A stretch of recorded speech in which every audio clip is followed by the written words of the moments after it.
One to one ஆன்மீக நேயர்களுக்கு அன்பு வணக்கம். நம்ம சேனலில் தொடர்ந்து ஜோதிட விழிப்புணர்வு நிகழ்ச்சிகளை பார்த்துட்டு வரோம். அந்த வகையில் இன்றைக்கி நாம் பார்க்க போகிறது ஞாயிற்றுக்கிழமை பிறந்தவர்கள் அல்லது பார்த்திங்கன்னா 1, 10, 19, 28 என்ற தேதிகளில் பிறந்தவர்களுக்கான பலன் எப்படி இருக்கும் அப்படிங்கிறத பார்க்க போகிறோம்.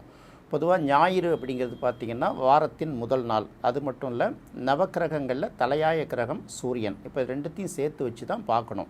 அப்போ ஒருத்தவங்க ஞாயிற்றுக்கிழமையில் பிறந்துட்டாங்க அப்படிங்கிறதுனால அந்த சூரியனோட குணாதிசயங்கள் அப்படின்னா சூரியன் அப்படிங்கிறத பார்க்கும்போது முதல்ல அவர் தலைவர். அந்த தலைவர் எப்படி இருப்பார் அப்படின்னு பார்த்திங்கன்னா, சூரியன் அப்படிங்கிறது பார்த்திங்கன்னா ஒரு சாதாரண விஷயம். இப்போ ஜோதிடர் அப்படின்னு சொன்னால் கூட ராஜ ஜோதிடர் அப்படிம்பாங்க. வைத்தியர் அப்படின்னு சொன்னாலே பார்த்திங்கன்னா ராஜ வைத்தியர் அப்படின்னு சொல்லுவாங்க.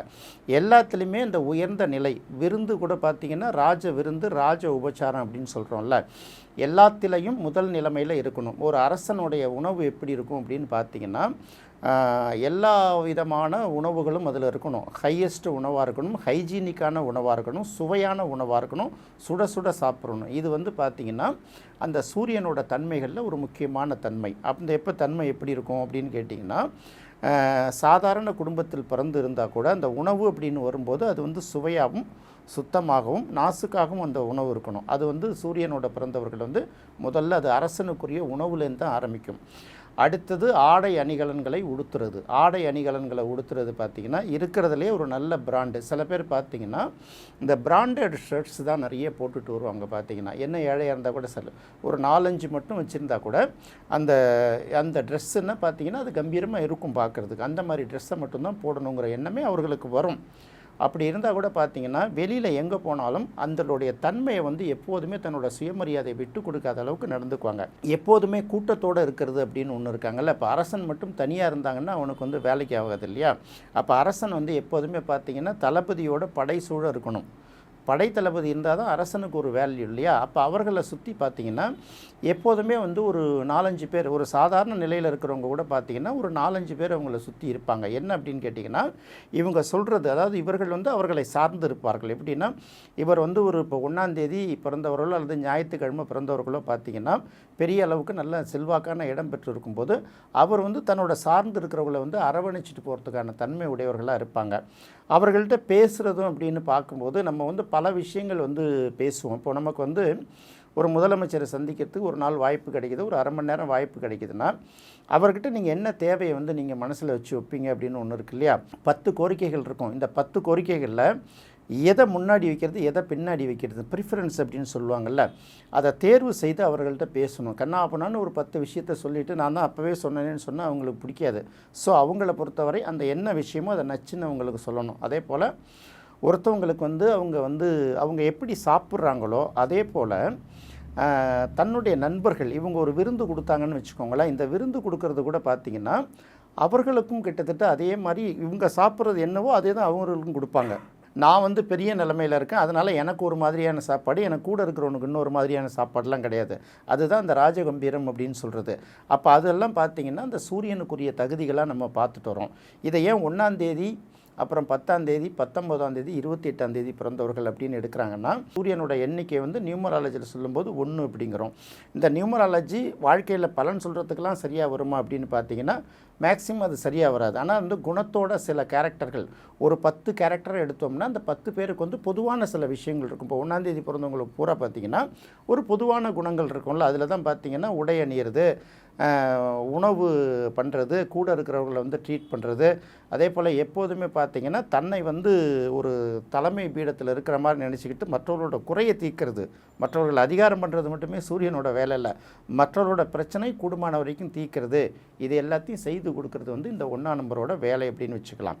அப்போ 1ஆம் தேதி பிறந்தவர்கள் எப்போதுமே பார்த்திங்கன்னா முதல் நிலையில் இருக்கணும்னு ஆசைப்படுவாங்க. அவர்களுக்கு உரிய மரியாதை கிடைக்கலன்னா அந்த இடத்துல அவங்க இருக்கிறத விரும்ப மாட்டாங்க. இது பார்த்திங்கன்னா இந்த 1ஆம் தேதி, 10ஆம் தேதி, 19ஆம் தேதி, 28ஆம் தேதி இந்த எல்லா குணத்திலையும் பிறந்தவங்களுக்கு வரும். இதிலேயே பார்த்திங்கன்னா 1ஆம் தேதி பிறந்தவர்களுக்கும் 10ஆம் தேதி பிறந்தவர்களுக்கும் 19ஆம் தேதி பிறந்தவர்களுக்கும் 28ஆம் தேதி பிறந்தவர்களுக்கும் சில வித்தியாசம் இருக்குது. இப்போ 1ஆம் தேதி பிறந்தாங்கன்னா அவங்க எடுக்கிற முடிவு ஏதோ அதுதான், நல்லதாக இருந்தாலும் சரி கெட்டதாக இருந்தாலும் சரி, தனக்கு லாபம் வந்தாலும் சரி நஷ்டம் வந்தாலும் சரி, இது எல்லாம் பார்த்திங்கன்னா கரெக்டாக 1ஆம் தேதி பிறந்தவர்களுக்கு அந்த குவாலிஃபிகேஷன் இருக்கும். இதே அடுத்தது பார்த்திங்கன்னா 10ஆம் தேதி பிறந்தவர்கள் அப்படின்னு இருக்கு இல்லையா, அந்த 10ஆம் தேதி பிறந்தவர்கள் எப்படின்னா எதை செய்தாலும் அதை வந்து பார்த்திங்கன்னா அடுத்தவர்களுக்கு பயன்படுற அளவுக்கு இருக்கணும், அடுத்தடுத்து அது வளர்ந்துக்கிட்டே போகணும், அந்த எண்ணத்தில் இருப்பாங்க. இப்போ 1க்கு பக்கத்தில் ஒரு சைஃபர் போட்டிங்கன்னு வச்சுக்கோங்களேன், 1ஓட மதிப்பு 10 ஆகிடும். அப்போ தன்னுடைய பலத்தை வந்து தொடர்ந்து அவங்க பெருக்கிக்கிட்டே இருப்பாங்க. இன்னொரு உதாரணம் கூட சொல்லுவாங்க, 10ஆம் தேதி பிறந்தவர்களை வந்து மலைப்பாம்போட ஒப்பிட்டு சொல்லுவாங்க. மலைப்பாம்பு பார்த்திங்கன்னா அது பாட்டுக்கு அப்படியே இருக்கும், சாப்பிடாமலே இருக்கும். திடீர்னு ஒரு உணவு கிடைச்சிதுன்னா அந்த 10 நாளைக்கு தேவையான உணவை மொத்தமாக சாப்பிட்டுடும் இல்லையா. அது மாதிரி 10ஆம் தேதி பிறந்தவர்கள் பார்த்திங்கன்னா தனக்கு தேவையான விஷயத்தை மொத்தமாக சேர்த்து வச்சுருவாங்க, அதை வந்து தேவையான நேரத்துலையும் பயன்படுத்திக்குவாங்க. அப்போ அவங்கள பார்த்திங்கன்னா 10 பேர் செய்ய வேண்டிய வேலையை சில நேரங்களில் ஒரே ஆள் செஞ்சுருவாங்க. 10 மணி நேரத்தில் செய்ய வேண்டிய வேலையை 1 மணி நேரத்தில் செஞ்சுருவாங்க. திடீர்னு பார்த்திங்கன்னா 10 நாளைக்கு எதுவுமே இல்லாமல் இருப்பாங்க. அப்போ ரெண்டுத்துக்கும் அவங்க தயாராக இருக்கிறாங்க. இப்போ 1ஆம் தேதி பிறந்தது ஒரு மாதிரி, 10ஆம் தேதி பிறந்தது ஒரு மாதிரி. அப்போ 10ஆம் தேதி பிறந்தவர்கள் என்ன பண்ணுவாங்கன்னா எதையும் வந்து அடுத்தடுத்து வளர்ந்துக்கிட்டே போகணும் அப்படின்னு சொல்லுவாங்கள்ல, வளர்ந்துக்கிட்டே இருக்கிற ஒரு விஷயத்தை விரும்புகிறவங்க வந்து இந்த 10ஆம் தேதி பிறந்தவர்கள். ஓகே, அடுத்தது 19ஆம் தேதி பிறந்தவர்கள். 19ஆம் தேதி பிறந்தவர்களை பார்த்திங்கன்னா அந்த இடத்துல 1ங்கிறது சூரியன்னா அந்த பக்கம் 9ங்கிறது வந்து செவ்வாயாக வருது இல்லை. இவர்கள் தான் பார்த்திங்கன்னா எப்போதுமே படைசூழ இருப்பவர்கள், நண்பர்கள் புடைசூழ இருப்பவர்கள் அப்படின்னு எடுத்துக்கலாம். அப்போ 19ங்கிறது இந்த படையில்லாத மன்னவரா, பனி இல்லாத மார்கழியா, படை இல்லாத மன்னவரா அப்படின்னு எடுக்கிறாங்கல்ல. அப்போ இவர்கள் எப்போதுமே 19ஆம் தேதி பிறந்தவர்கள் பார்த்திங்கன்னா தனக்குன்னு சிந்திக்கிறதை விட தன்னை சுற்றி இருப்பவர்களை பற்றி அதிகமாக கவலைப்படுறவர்கள், தன்னை சுற்றி இருப்பவர்களை பற்றி அதிகமாக சிந்திக்கிறவர்கள். நம்ம நிறைய இடங்களில் பார்த்துருப்போம், இந்த பையன் சின்ன பிள்ளையாக இருக்கிறப்ப வந்தான், எதுவும் சப்போர்ட் இல்லை, நம்மக்கிட்ட வேலைக்கு வந்தான், அதனால் வந்து அவன் நம்ம கூட இருந்தான் இல்லையா, அவன் கஷ்டப்படக்கூடாது இல்லையா, அதனால் என்ன பண்ணால் அவனுக்கு ஒரு சின்ன கடையை வச்சு கொடுத்து அவனுக்கு ஒரு கல்யாணம் பண்ணி வச்சு அப்படின்னு சொல்லுவாங்கள்ல. இதுதான் 19ஆம் தேதியோட கேரக்டர்.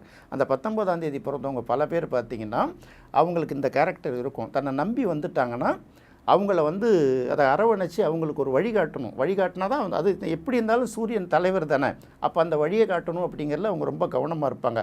அதே சமயத்தில் இந்த 1ஆம் தேதி பிறந்தவங்க, 10ஆம் தேதி பிறந்தவங்க, 19ஆம் தேதி பிறந்தவங்க அல்லது 28ஆம் தேதி யாருக்கிட்டையுமே பார்த்திங்கன்னா தவறு செய்தால் வந்து அவங்க மன்னிக்க மாட்டாங்க. யார் தவறு செய்தாலும் அவங்க மன்னிக்க மாட்டாங்க, துரோகம் பண்ணுறவங்களையும் மன்னிக்க மாட்டாங்க. அதாவது எந்த அளவுக்கு இரக்க குணம் வந்து அவர்கள்ட்ட அதிகமாக இருக்கும். அவங்கள்ட்ட போய் நம்ம வந்து சொல்லுவாங்கள்ல, நயந்தவர்கள் கேட்டால் நாட்டையும் கொடுத்துருவாங்க. ஐயா எனக்கு நீங்கள் போடுங்க அப்படின்னு கேட்டிங்கன்னா நாட்டுக்கு தலைவன் வந்தால் கூட இந்த நீ நாட்டை எடுத்துக்க அப்படிம்பாங்க.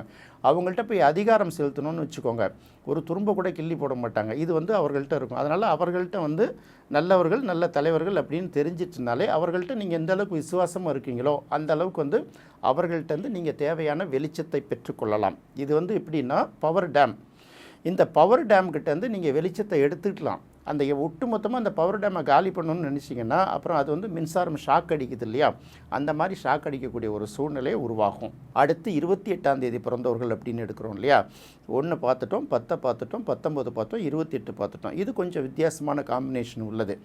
இது எப்போதுமே பார்த்திங்கன்னா ஒரு வேலையை வந்து ஒரு தடவை செய்யாது, ஒரு 10 தடவை திரும்ப திரும்ப செய்யும். அதே போல் எதையுமே வந்து டக்குன்னு மாற்றிக்கிட்டே இருக்கும். அதாவது இங்கே எப்படின்னா அது எல்லாமே கம்பீரம் வரும், இந்த இடத்துக்கும் கம்பீரம் இருக்கும். அவங்க என்ன பண்ணுவாங்க, தனக்கு தேவையான அந்த அடித்தளம்னு சொல்லுவாங்கள்ல, அந்த பேஸ்மெண்ட்டை அவங்களே உருவாக்கிட்டு வருவாங்க. இந்த 28ஆம் தேதி பிறக்கிறது எப்படின்னா மற்றவர்களை பயன்படுத்தி தனக்கான ஒரு பேஸ்மெண்ட்டை உருவாக்கிக்கும். இதுதான் வந்து இதில் வந்து ரொம்ப கவனிக்க வேண்டியது.